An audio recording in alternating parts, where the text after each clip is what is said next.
Baik, sekarang kita masuk ke materi loop. Loop adalah sebuah lensa cembung yang digunakan untuk melihat benda-benda kecil agar tampak lebih besar dan jelas. Tampak lebih besar dan jelas ya, bukan memperbesar benda. Nah, sebelum kita masuk ke ciri-ciri loop, di sini ada istilah SL dan SNL. Saya ingatkan kembali bahwa saya memodifikasi simbol-simbol. Tujuannya agar kalian mudah memahaminya. Itu harapan saya. Di sini ada istilah SL dan SNL. Sama kayak kacamata. Kalau SNL tuh jarak yang dilihat tanpa menggunakan loop. Kalau SL berarti jarak yang dilihat dengan menggunakan loop. Baik ya. Sekarang ciri-ciri loop. Ciri-ciri loop adalah SL-nya harus lebih kecil dari jarak fokus loop. Oke. Dan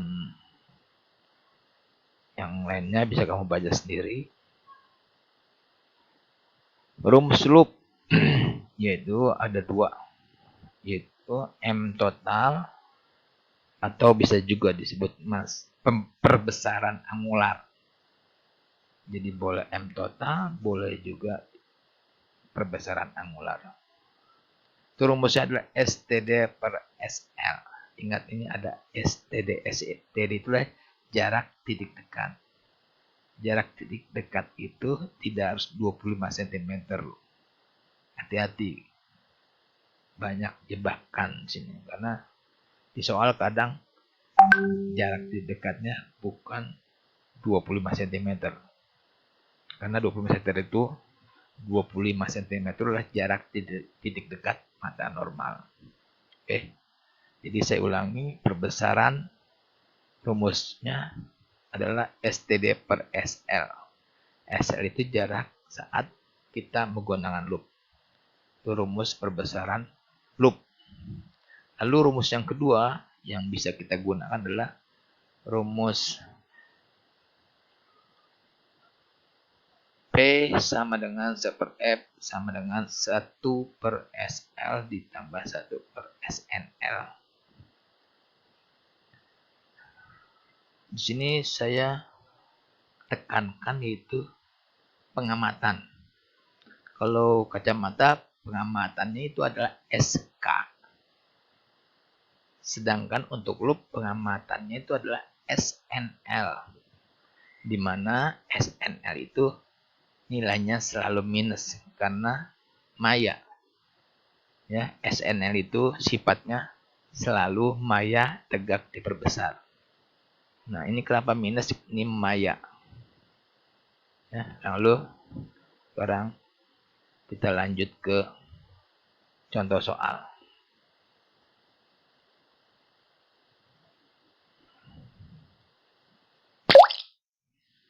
Seorang petugas pemilu mengamati keaslian kartu suara dengan menggunakan loop berkekuatan 10 dioptri. Apabila dia memiliki titik dekat 30 cm dan ingin memperoleh perbesaran angular maksimum, maka hitung jarak kartu suara harus ditempatkan terhadap loop. Nah, dari sini diketahuinya adalah kita perhatikan 10 dioptri. 10 dioptri itu adalah kuat lensa P. Lalu di sini apabila dia memiliki titik dekat 30 cm, berarti STD-nya tuh 30 cm.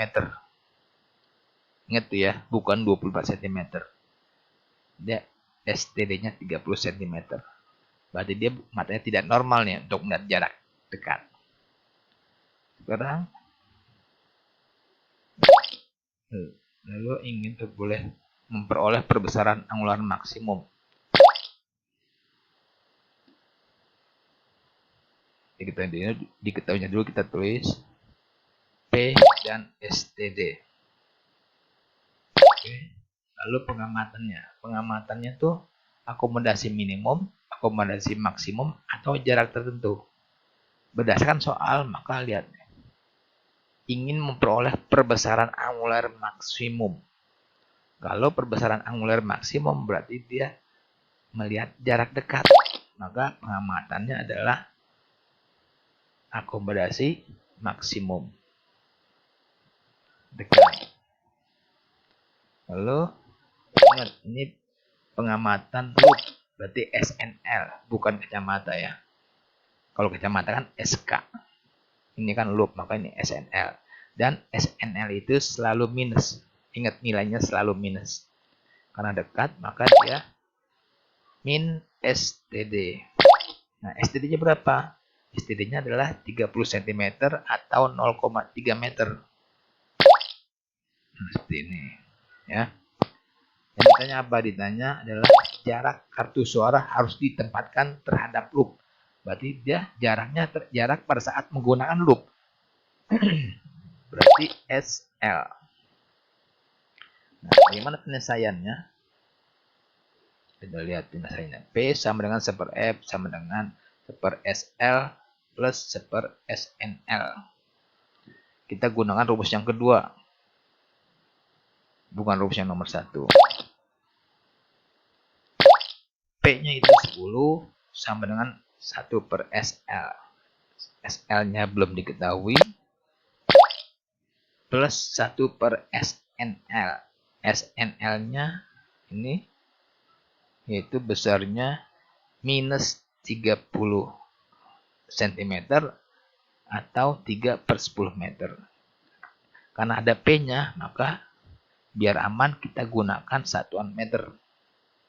Ya, maka jadi SNL-nya adalah minus 30 seperti ini. Jadi 1/SL ini jadi minus ya, plus minus jadi minus, minus 10/3. Dari mana 10/3? Dari 1 dibagi 3/10. Oke, lalu minus 10/3-nya pindah ke sini. Jadi 10, karena minus pindah jadi plus. Jadi 10 ditambah 10/3. 10 ditambah 10/3 sama dengan 40/3. Ya. Ini 40/3 itu adalah 1/SL. Dengan demikian maka SL-nya sama dengan, kita balik, 3/40. 3/40 itu sama dengan 0,075 meter. Kalau dijadikan satuan cm maka 7,5 cm. Sekarang lanjut ke contoh berikutnya.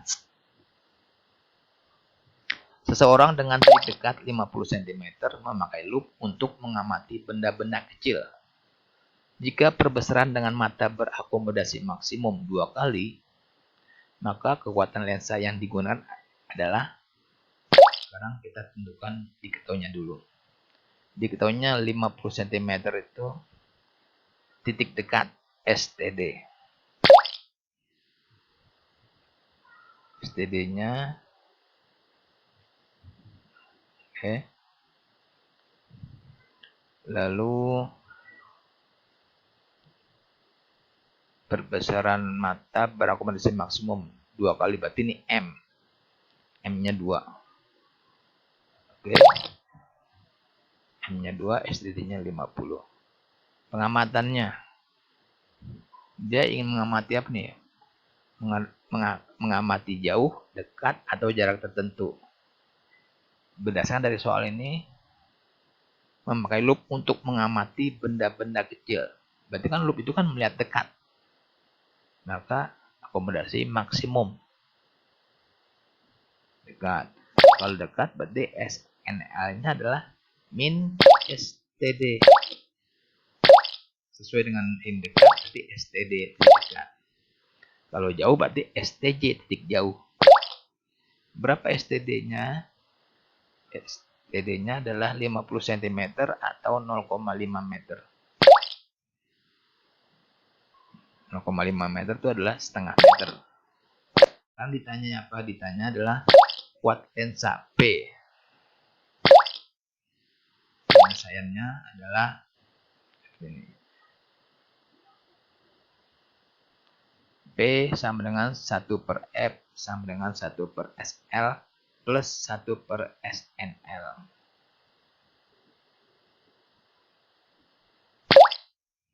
Karena P, maka kita gunakan satuan meter. Ya. P sama dengan P-nya belum diketahui, sama dengan 1 per SL. SL-nya juga belum diketahui.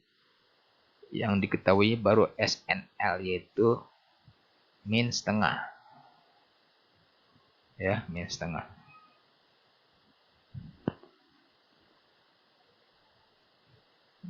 Ini tidak bisa diteruskan nih, karena ada dua variabel yang belum diketahui, yaitu variabel P dan variabel SL. Untuk itu kita cari dulu SL-nya. Kita gunakan rumus yang nomor 1. M sama dengan STD per SL. S. Lalu kita tukeran, M ini pindah ke sini, SL pindah ke sini. Maka SL-nya sama dengan STD per M. STD-nya itu adalah, ingat sesuai dengan soal, adalah 50 cm, bukan 25 cm, ingat. Jadi 0,5 per perbesarannya 2. 0,5 per 2 sama dengan 1/4. SL-nya sudah dapat 1/4. Lalu kita masukkan ke sini. Jadi P sama dengan 1 per 1/4 dikurang 1 dikurang setengah. Maaf, 1 dibagi setengah sama dengan jadi 2. Yang ini 1 per 1/4 jadi 4. 4 dikurang 2 sama dengan 2 dioptri. Itu jawabannya. Saya harap semoga kalian paham. Nah, ini kesimpulannya ya. Jadi untuk yang kacamata seperti ini. Dan sebelumnya saya ingatkan lagi bahwa mata berakomodasi maksimum itu berarti dia melihat dekat. Jarak untuk mata normal itu adalah 25 cm. Kalau mata berakomodasi minimum atau tak berakomodasi, itu maksudnya adalah mata melihat benda pada jarak jauh, titik jauh. Jarak titik jauhnya untuk mata normal adalah tak hingga. Rumus kacamata ingat nih. P sama dengan 1 per F sama dengan 1 per SK plus 1 per SNK. Rumus loop hampir mirip ya. Bukan hampir mirip, yang mirip. Hanya bedanya adalah yang ini SK, ini SL, ini SNK, ini SNL. Hanya kalau kacamata cuma 1 rumus, kalau loop 2 rumus. Yaitu ya, selain rumus ini juga ada rumus ini. Ini saya tambahkan nomor 1. Yang ini rumus nomor 2. Nggak masalah. Kamu pakai yang mana aja nggak masalah. Tergantung soalnya. Lalu yang bikin beda lagi adalah pengamatan. Kamu harus perhatikan tuh. Kalau pengamatan untuk kacamata dia SK. Kalau pengamatan untuk loop itu adalah SNL. Lalu yang harus kamu perhatikan lagi untuk kacamata yang minusnya itu adalah SNK. Kalau loop yang minusnya itu adalah SNL. Sama SN. Yang minus itu SNK, ini SNL. Hanya bedanya di pengamatan. Kalau kacamata pengamatannya SK. Kalau loop bukan SL tapi SNL. Saya harap kamu tidak terbalik tertukar ya. Oke. Demikian pembahasan dari materi loop ini. Semoga kalian bisa lebih mudah memahaminya. Terima kasih.